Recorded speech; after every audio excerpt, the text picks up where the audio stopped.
reading from Christmas in the Canaries.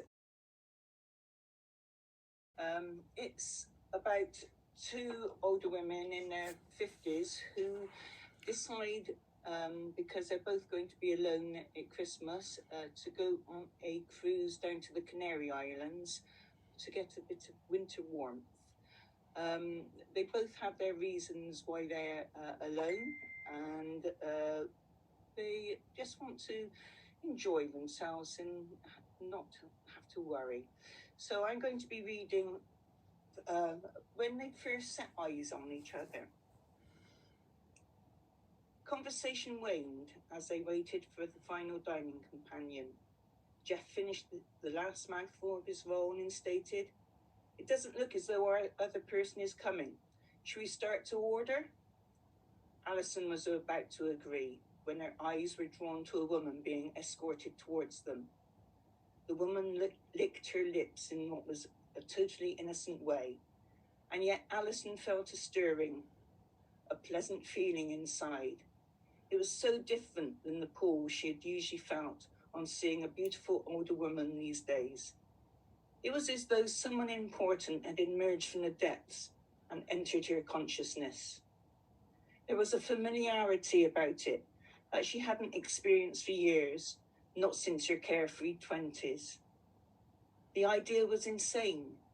She'd just come away to be by herself, definitely not to rebound into another relationship, and yet her body was refusing to listen to her thoughts. It was telling her that an incredible woman was walking towards her, telling her mind that she was interested in getting to know her, to feel the companionship she had been craving. She swallowed hard, let out a silent groan, and tried to get a grip on her wayward emotions.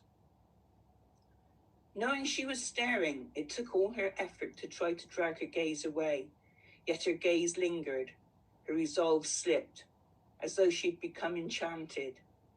The woman's eyes locked on hers and they were hypnotic. The moment held as Alison shook her head to break the trance, break the hold. She closed her eyes and took a deep breath, but quickly she reopened her eyes and, being drawn to the woman, she watched her move closer. The woman unconsciously gave a light sway of her hips. She flicked her eyes over Alison for a moment, and in that split second, again their eyes met. Each looked away quickly. Alison felt herself being pulled into the charms of this woman, even though not a word had been spoken and no contact had been made. She has no idea the effect she is having on me. The butterflies in her stomach and how her breath came in short gasps threatened to give her away. Alison was determined to conceal the way her heart was fluttering. Her heart told her that self-control had already been taken away, and that the woman was unknowingly pulling Alison into her web, to play with her emotions and then spit her out when done. She also realized that she had no desire to run away from these emotions. Alison's lips turned into a small smile as she looked around the table. She hoped no one had been watching her. She was sure she was blushing. She said to her companions, I think our sixth has just arrived." "I'm very, very sorry," the woman apologized profusely as she took her place at the table. She smiled at everyone. "I must have fallen asleep after I unpacked. It feels like it's been a very long day. I hope I haven't kept you waiting. I'm Maddie, by the way." Greetings and introductions followed. Dom asked, "So where have you travelled from, Maddie?" "I'm from the West Country." "What part?" asked Alison. "Just outside Weston-super-Mare," came the reply. Dom went into reminiscing mode. "My family used to spend time there when I was a nipper. We used to have donkey rides on the seafront and walk along the pier. Those were the days. I love the beach. Shame about the water." "The beach is lovely on a warm, sunny day, but wintertime it's not so good," said Maggie. Jeff laughed. "Western-super mud. I know it well. My mum used to bring me and my sister down on the coach. We used to have a picnic of fish finger sandwiches, pork pie, and crisps. So healthy. He continued to chortle.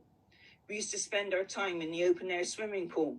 I used to love watching those brave people who tried to go off the top board. Never in a month of Sundays would I ever do that. Maddie replied, the swimming pool isn't there anymore.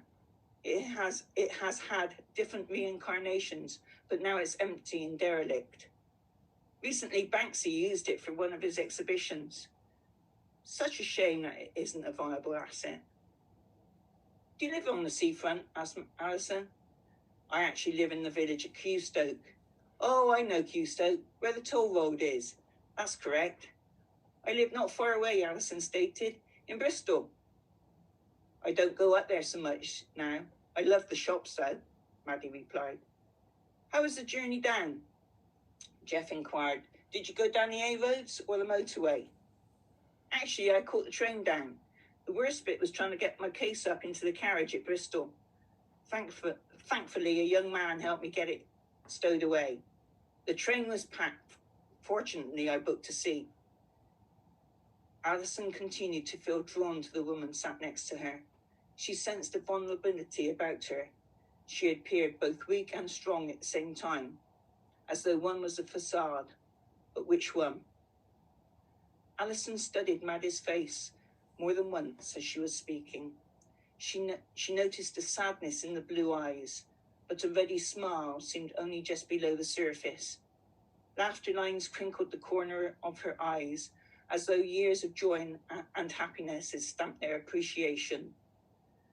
Her nose appeared slightly too full to fit into her other features, marking her face as pretty rather than beautiful.